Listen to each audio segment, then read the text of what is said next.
Hey, what's up? What's up? Joe in Vegas back with another review. Did you miss me? It's been a while. I can't believe it. Just been busy with life, and there hasn't been that great new shows to go to. I've gone to shows that were repeat shows, like I went to see The Killers and a bunch of other things that I already done reviews on pretty recently. So that's the thing with these residencies. If there's nothing going on, I'm going to go back to one, and I'm not going to do a review every time. So I've been meaning to go to Janet Jackson. Actually, I had tickets for the opening night, and then I had something come up, and I had to sell them. So finally got around to seeing Janet Jackson's new residency at Resort World. What can you say about Janet Jackson? There's a lot. She comes from, arguably the most talented family in music history. There's a couple others, Osmonds and stuff like that, but you look at what these people did. I looked it up. I didn't realize Janet has sold 100 million albums. I remember she was huge. She had a good 10-year period where she was huge. I didn't realize she was that big. Obviously, the brother of Jermaine. Just kidding. Obviously, the brother of Michael Jackson. But since she was a little girl, I remember she was on Good Times. She's always been successful in her own right, and good for her. That is a very tough family to shine your own light above of what's going on, especially Michael. So she got, I haven't seen her. I don't think she's been touring for a while. She set up this residency. I believe they just added some dates, so I think it's doing pretty well. A lot to unpack. So the main thing that stood out to me the most is how many songs she plays. I looked at the set list before I sat down, and I couldn't believe it. It said 42 songs, which is crazy. That's 10 more than Taylor Swift. But I figured, just because I knew the show was 2 hours, there's no way she's doing the full songs, at least for most of them. She did little clips, and which is why out of the gate I wasn't loving the show. There was a lot thrown in. If you are a diehard Janet Jackson fan, I think you're going to love this show because she plays pretty much all her songs.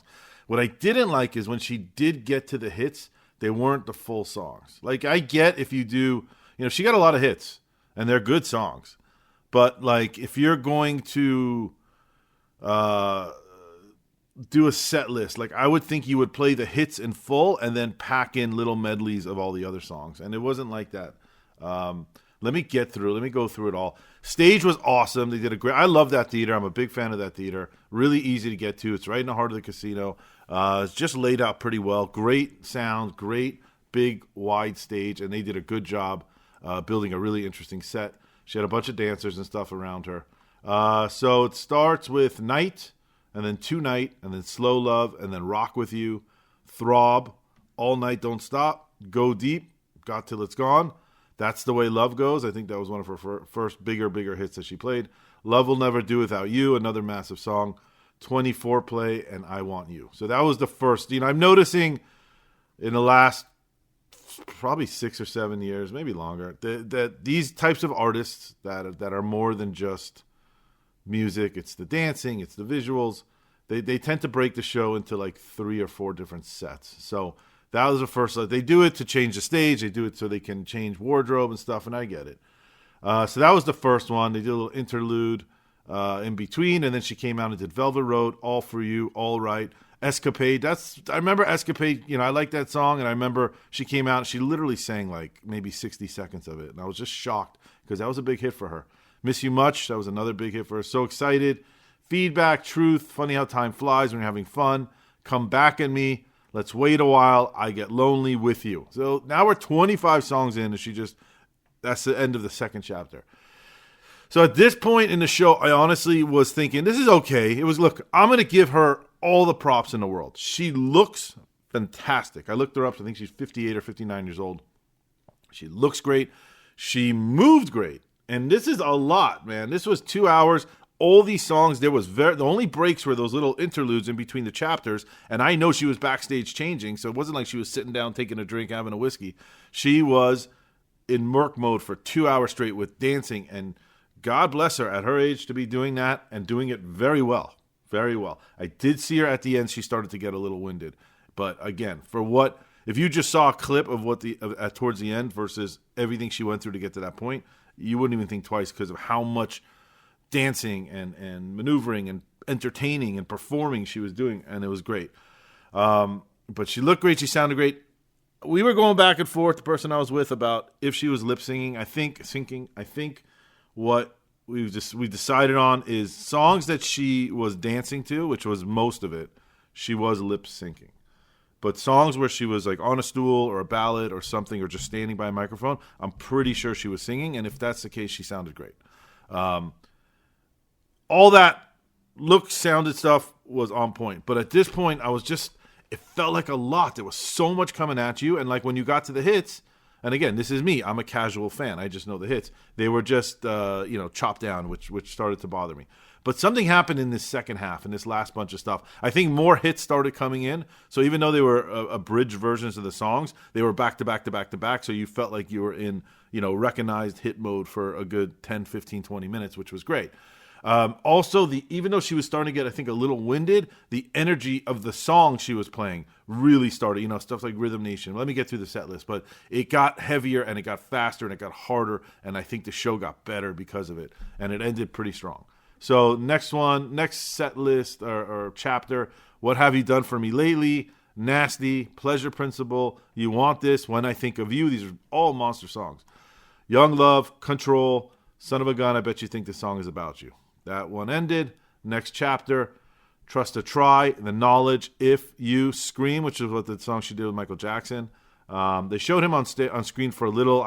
Personally, I would have loved for them to do a little bit more interaction with Michael. It's a great opportunity. The thing is, when you have this many songs, you don't have time to do much. She didn't talk to the crowd that much. A lot of I love you, Vegas. You guys are a warm spot in my heart. And are you ready, Vegas? But it felt not rushed, but just packed in, which is great. Again, that's not a bad thing. It's better than being too slow of a show. But I wish they did a little more back and forth with Michael and talked about Michael a little bit. Michael's as we're getting older and seeing what happened to music and looking back and thinking about and watching his old videos, I don't think there's, other than the Beatles, there's nothing like Michael Jackson. His music, his style, his explosion on the scene, all of it. It was just pretty wild. Then she did Black Cat, Rhythm Nation, and then that chapter, and then she came out of the encore, did Better Days, and then Together Again, which I forgot about that song. It was pretty upbeat, nice, great song. And like I said, that second half really won me over. I was liking the show, and then after the second half, I realized I really enjoyed the show. Ticket prices, so I got lucky. They're pretty expensive. They were going for $200 a piece on the lower level. I was in orchestra section 3 or 2, row O, the last row, which I think that's fine. But I did get them on StubHub the night before, in the middle of the night. I looked on, was it StubHub? Yeah. They had tickets. They were down to $60, a handful of them. They were gone pretty quickly, within a couple hours. So I don't know if that was the theater just dumping a bunch for real quick, or it was an actual seller, but they were kind of split up all over the place. I have a feeling it was the theater just filling up seats. So I got lucky. So with fees and everything, I think I paid $150 for 2 tickets on the orchestra level, which was a great deal. So I was happy to grab them. Is the show worth $200 a ticket? It depends on where you're at, but I again, you're talking for 2 tickets you're probably looking at $500 for a premium show of an A+ generational artist, an important artist, to have a big show on the Strip. Yeah, I think so. That's what going out costs these days. In Vegas, take your girl, take your wife, take your boyfriend, take whoever you want to go have dinner, and a nice show like that at the Resorts World is going to run you $700, $750. So if you want to gamble, it's another story. So welcome to this expensive world we live in. I don't have to tell you. You all know that. Anyway, back to the show. I enjoyed it. Scale of 1 to 10. I'll probably give it an 8.5. I think if I knew more songs, I would like it more. If that first half was better, I probably would have got a higher score. But I enjoyed it. I would recommend it to friends. Might even go back with someone who's a big fan. And that's pretty much it. I appreciate you listening. Sorry I've been gone. It's just the way things worked out. Even tonight I'm going to Mariah Carey, but I did a review for her, I think, in the summer. It's going to be the same show. So I'm going to shows. It's just not worth it to do a second review, unless something happens interesting, of course. Thank you for listening. I'll try to go to more shows. There's some good stuff coming up in the next few months, I know, like Jelly Roll and Post Malone and AC/DC, and I got tickets for some stuff. So I'll be here. I ain't going anywhere. Hopefully you guys do. Subscribe, comment if you were there. Let me know what you thought about the show, and I will see you at the next show. Bye-bye.